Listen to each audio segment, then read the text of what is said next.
te bénis, Dieu de ma vie, pour la semaine d'éternité.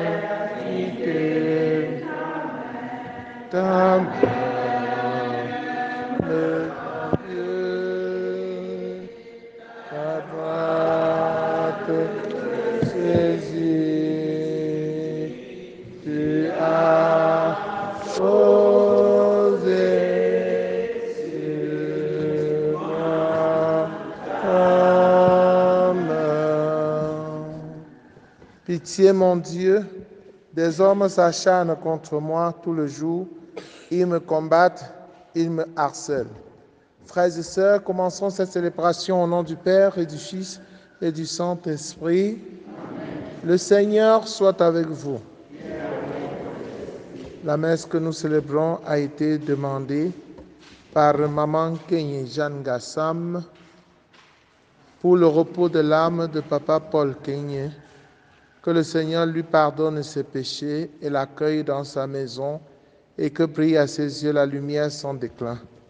Nous prions aussi pour Kenzie, pour ses intentions personnelles, pour Marie-Thérèse, pour ses intentions personnelles, pour chacun de nous, pour les jeunes qui présentent au Seigneur leurs projets.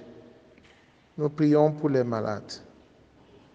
Nous prions pour la RVE, que le Seigneur protège cette radio toujours pour l'évangélisation.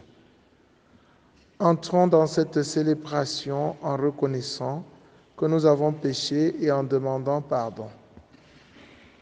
Je confesse à Dieu Tout-Puissant, je reconnais devant vous, frères et sœurs, que j'ai péché, en pensée, en parole, par action et par omission. Oui, j'ai vraiment péché. C'est pourquoi je supplie la bienheureuse Vierge Marie, les anges et tous les saints, et vous aussi, mes frères et sœurs, de prier pour moi le Seigneur notre Dieu.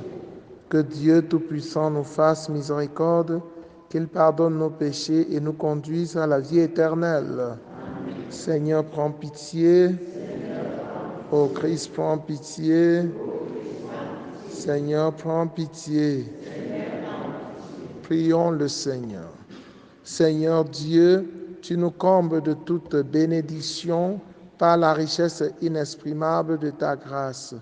Fais-nous passer de ce qui ne peut que vieillir à ce qui est nouveau, et nous serons préparés à la gloire du royaume des cieux. Par Jésus le Christ, notre Seigneur.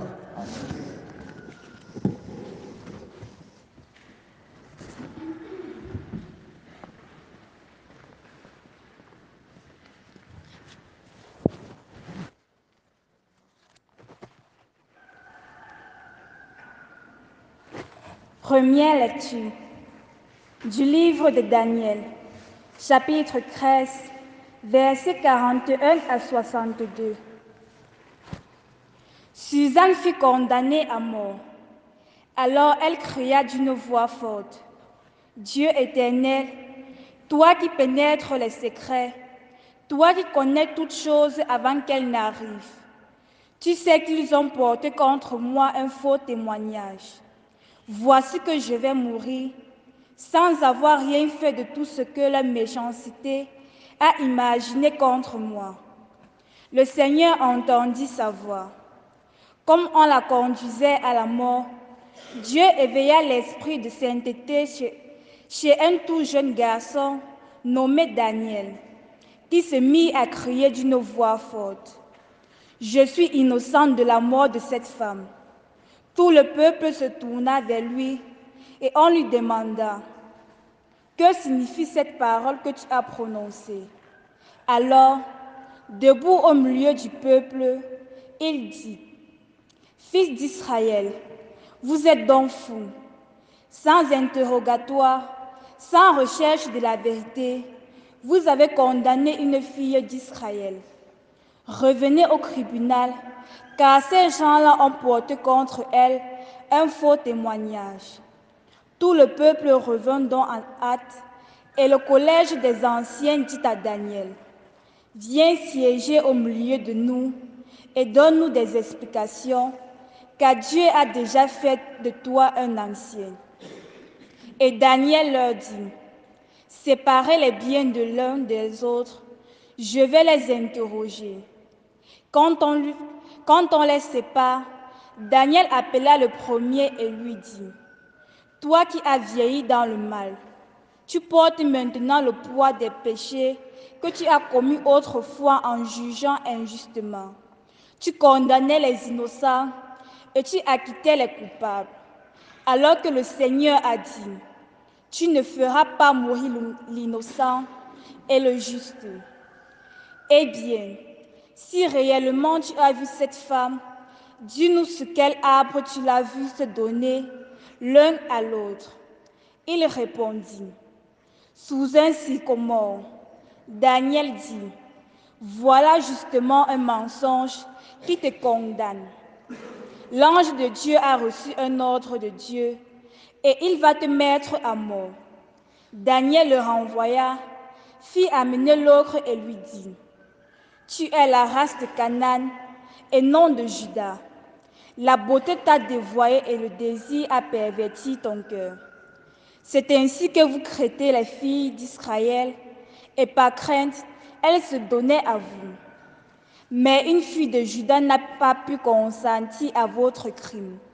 Dis-moi donc, sous quel arbre tu l'as vu se donner l'un à l'autre? Il répondit, sous un châtaignier.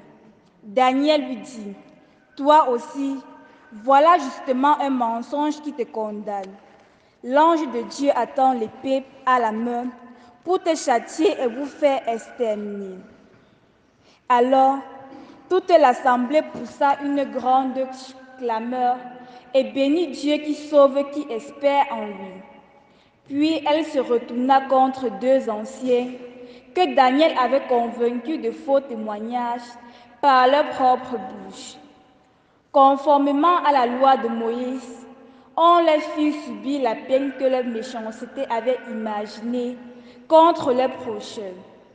On les mit à mort et ce jour-là, une vie innocente fut épargnée. Parole du Seigneur. Psaume 22. Si je traverse les ravins de la mort, je ne crains aucun mal car tu es avec moi, Seigneur.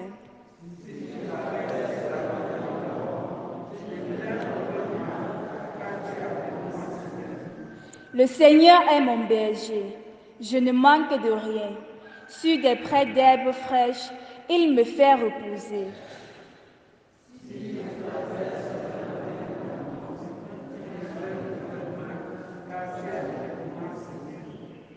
Il mène vers les eaux tranquilles et me fait revivre. Il me conduit par le juste chemin pour l'honneur de son nom. Je traverse les ravins de la mort. Si je traverse les ravins de la mort, je ne crains aucun mal, car tu es avec moi. Ton bâton me guide et me rassure.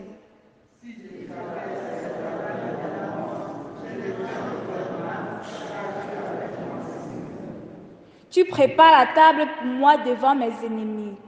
Tu repars le parfum sur ma tête. Ma coupe est débordante.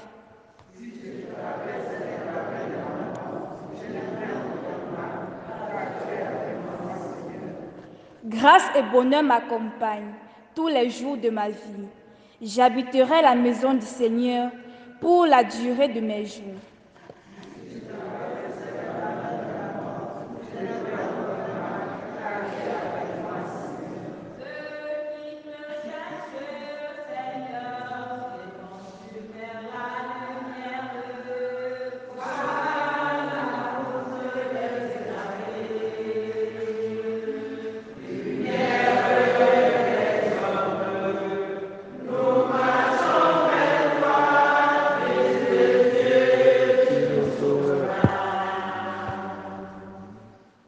Le Seigneur soit avec vous. Évangile de Jésus-Christ selon saint Jean. En ce temps-là, Jésus s'en alla au mont des Oliviers. Dès l'aurore, il retourna au temple Comme tout le peuple venait à lui, il s'assit et se mit à enseigner. Les scribes et les pharisiens lui amènent une femme qu'on avait surprise en situation d'adultère. Et ils la mettent au milieu et disent à Jésus, « Maître, cette femme a été surprise en flagrant délit d'adultère. Or, dans la loi, Moïse nous a ordonné de lapider ces femmes-là. Et toi, que dis-tu » Il parlait ainsi pour le mettre à l'épreuve, afin de pouvoir l'accuser. Mais Jésus s'était abaissé et du doigt il écrivait sur la terre. Comme on persistait à l'interroger, il se redressa et leur dit, « Celui d'entre vous qui est sans péché, qu'il soit le premier à lui jeter une pierre. » Il se baissa de nouveau et il écrivait sur la terre. Eux, après avoir entendu cela, s'en allaient un par un, en commençant par les plus âgés. Jésus resta seul avec la femme, toujours là au milieu. Il se redressa et lui demanda, « Femme, où sont-ils donc? Personne ne t'a condamné ?» Elle répondit, « Personne, Seigneur. » Et Jésus lui dit, « Moi non plus, je ne te condamne pas. Va et désormais ne pêche plus. » Acclamons la parole de Dieu.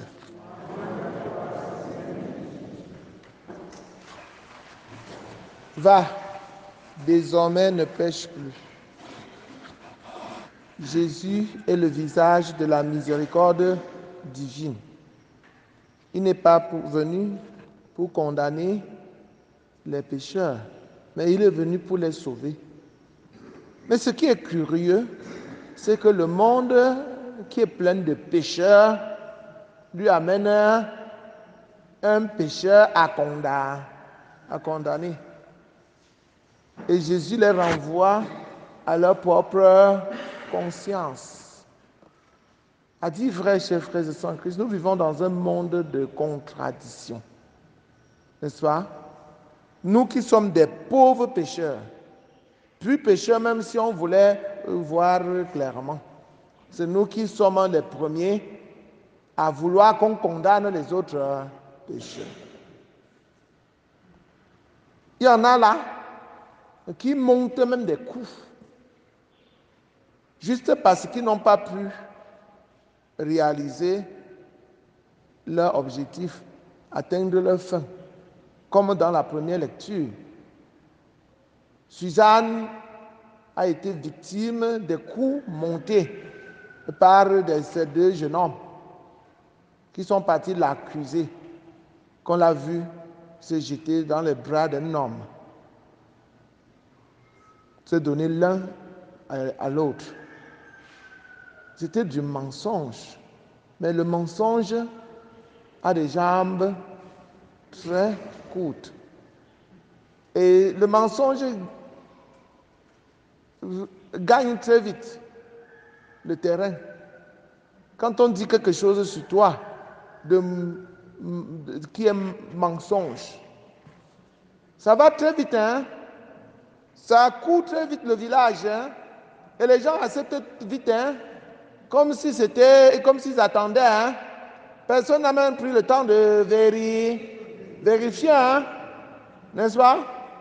Personne, si on vous dit maintenant que l'abbé Alphonse est voleur, ouf, ça va, avant le soir, ça sera déjà aux États-Unis, hein? On prend le plaisir à partager. Mais si on vous dit que l'abbé Alphonse a rendu visite aux malades, ça fait quoi? Ça ne dit rien à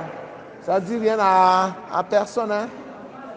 On est toujours là pour guetter ce qui ne va pas et on partage. Oh, on gagne quoi? Oh? On gagne quoi? Rien. Encore qu'on n'est même pas sûr que c'est vrai.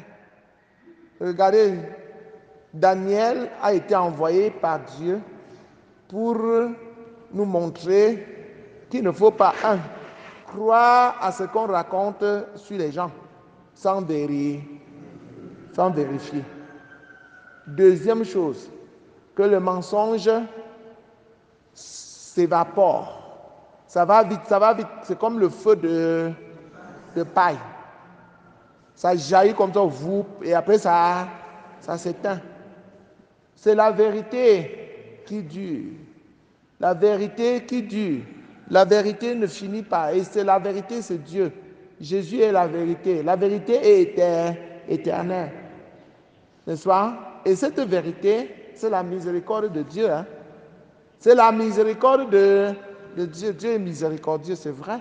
Si Dieu n'était pas miséricordieux, c'est que toi qui cries même sur le dos des gens, qu'elle a commis l'adultère, parce qu'on l'a arrêté, n'est-ce pas? Toi, quand tu commets, on ne t'arrête pas. Tu n'as pas, toi, commis l'adultère, n'est-ce pas? Expert en adultère. Tu commets, on ne t'arrête pas parce que tu es tellement expert là-dedans. Mais tu es spécialiste. Hein? Mais quand on met la main sur une personne qui a commis l'adultère, tu es le premier à crier: à mort, crucifiez-le. Sorcier. Tu crucifies quelqu'un qui a péché comme toi. Oui, parce qu'on l'a arrêté. Toi, comme on ne t'a jamais arrêté, tu n'as jamais péché. Quelle contradiction. Heureusement que Jésus nous connaît. Il connaît la vérité. Que celui qui n'a jamais péché soit le premier à lui jeter la pierre. Pourquoi ils sont partis? Pourquoi? Il fallait jeter la pierre, non? La pierre, elle devait se retourner contre toi. Donc, frères et sœurs en Christ, il ne faut pas juger les gens. Quand toi-même tu sais que tu es un gros pécheur, il n'y a que Dieu qui peut juger. Parce qu'il est parfait. Il n'a pas de péché. N'est-ce pas?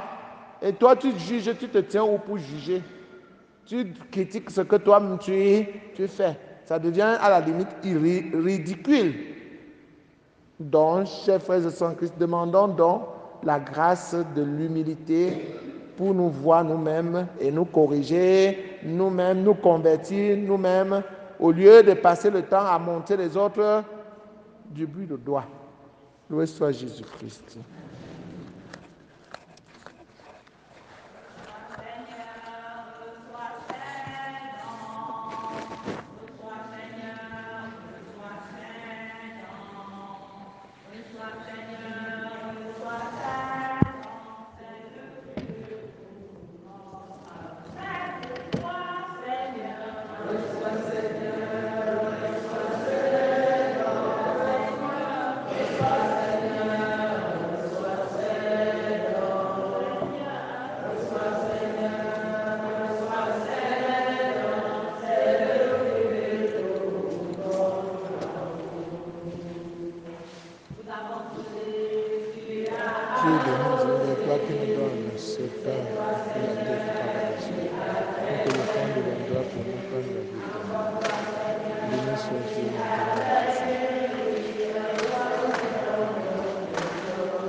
Priez, frères et sœurs, que mon sacrifice qui est aussi le vôtre soit agréable à Dieu le Père Tout-Puissant.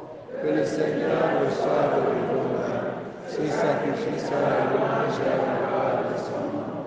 Au nom de Au moment de célébrer les saints mystères, accorde-nous, Seigneur, comme un fruit de notre pénitence corporelle, la grâce de paraître devant toi avec un cœur purifié. Par le Christ notre Seigneur. Le Seigneur soit avec vous. Élevons notre cœur. Rendons grâce au Seigneur notre Dieu. Vraiment, il est juste et bon pour ta gloire et notre salut de t'offrir notre action de grâce toujours et en tout lieu. Seigneur Père très saint, Dieu éternel et tout-puissant, tu offres à tes enfants ce temps de grâce pour qu'ils retrouvent la pureté du cœur, afin que l'esprit, libéré des passions mauvaises, qu'il travaille à ce monde qui passe en s'attachant surtout aux réalités qui demeurent. C'est pourquoi, avec les saints et tous les anges, nous te louons et sans fin nous proclamons Saint, Saint, le Seigneur Dieu de l'univers. Le ciel et la terre sont remplis de ta gloire. Hosanna au plus au-dessus. Béni soit celui qui vient au nom du Seigneur. Hosanna au plus au-dessus. Toi qui es vraiment saint, toi qui es la source de toute sainteté, Seigneur, nous te prions. Sanctifie ces offrandes en répandant sur elles ton esprit, qu'elles deviennent pour nous le corps et le sang de Jésus le Christ notre Seigneur. Au moment d'être livré et d'entrer librement dans sa passion, il prit le pain, il rendit grâce, il le rompit et le donna à ses disciples en disant, « Prenez et mangez-en tous, ceci est mon corps livré pour vous. »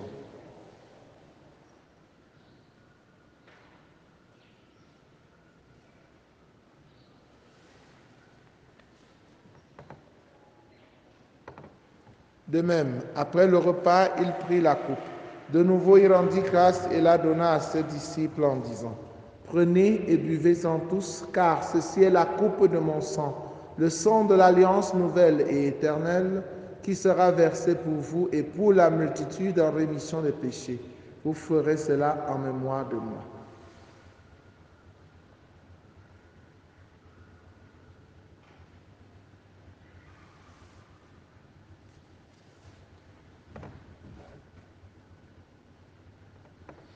Il est grand le mystère de la foi. Nous proclamons ta résurrection, nous attendons ta venue dans la gloire. En faisant ainsi mémoire de la mort et de la résurrection de ton Fils, nous t'offrons, Seigneur, le pain de la vie et la coupe du salut, et nous te rendons grâce car tu nous as estimés dignes de nous tenir devant toi pour te servir. Humblement, nous te demandons qu'en ayant part au corps et au sang du Christ, nous soyons rassemblés par l'Esprit Saint en un seul corps. Souviens-toi, Seigneur, de ton Église répandue à travers le monde. Fais-la grandir dans ta charité en union avec le pape François, avec notre évêque Paul Lontiquené et tous les évêques, les prêtres et les diacres. Souviens-toi aussi de nos frères et sœurs qui se sont endormis dans l'espérance de la résurrection. Et souviens-toi dans ta miséricorde de tous les défunts. Accueille-les dans la lumière de ton visage. Sur nous tous enfin. Sur tous ceux pour qui nous prions, nous implorons ta bonté. Permets qu'avec la Vierge Marie, la bienheureuse Mère de Dieu, avec Saint Joseph son époux, les apôtres, Sainte Thérèse l'enfant Jésus, Saint Jean-Paul II et les saints qui ont fait ta joie au long des âges, nous ayons part à la vie éternelle et que nous chantions ta louange et ta gloire par ton Fils Jésus le Christ. Par lui, avec lui et en lui, à toi Dieu le Père Tout-Puissant, dans l'unité du Saint-Esprit, tout honneur et toute gloire pour les siècles des siècles. Unis dans le même esprit avec confiance, disons la prière des enfants de Dieu, notre Père qui es aux cieux.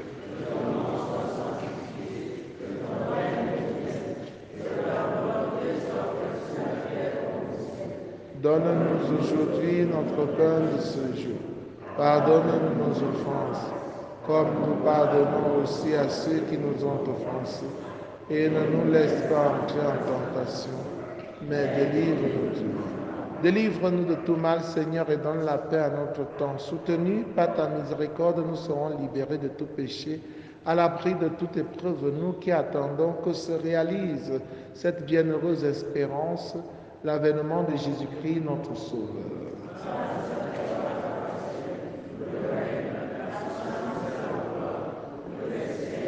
Seigneur Jésus-Christ, tu as dit à tes amis, à tes apôtres, je vous laisse la paix, je vous donne ma paix. Ne regarde pas nos péchés, mais la foi de ton Église, pour que ta volonté s'accomplisse. Donne-lui toujours cette paix et conduis-la vers l'unité parfaite, toi qui règnes pour les siècles des siècles. Que la paix du Seigneur soit toujours avec vous.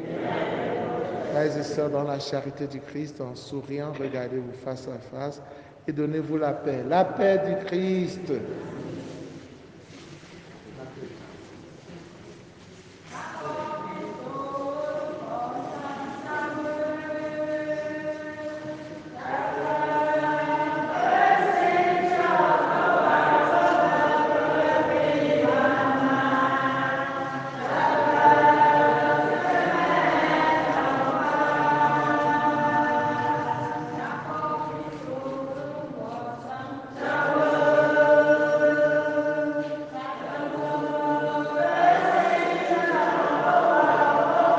Papi, maman,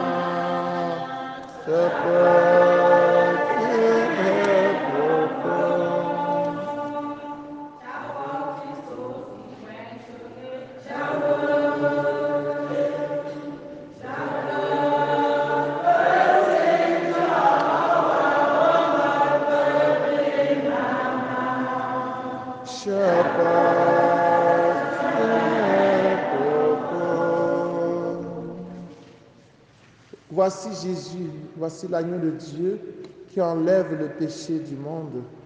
Heureux les invités au repas de noces de l'agneau.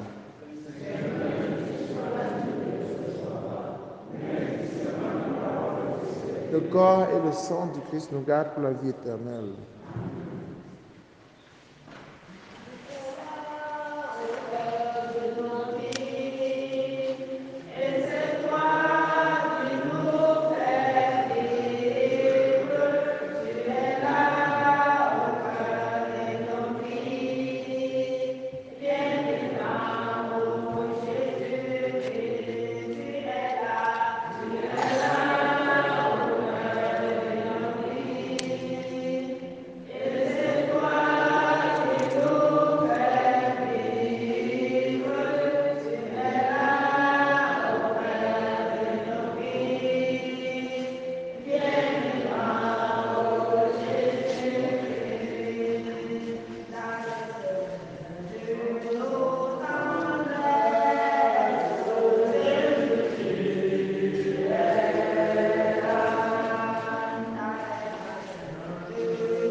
achevons notre prière. Fortifiés par la bénédiction de tes sacrements, nous te prions, Seigneur, qu'il nous purifie de nos penchants mauvais et nous aide à progresser rapidement vers toi en suivant le Christ, lui qui vit et règne avec toi dans l'unité du Saint-Esprit, maintenant et pour les siècles des siècles. Le Seigneur soit avec vous. Que Dieu Tout-Puissant vous bénisse, le Père, le Fils et le Saint-Esprit. Allez et demeurez dans la paix et la joie du Christ. Bonne journée à vous tous.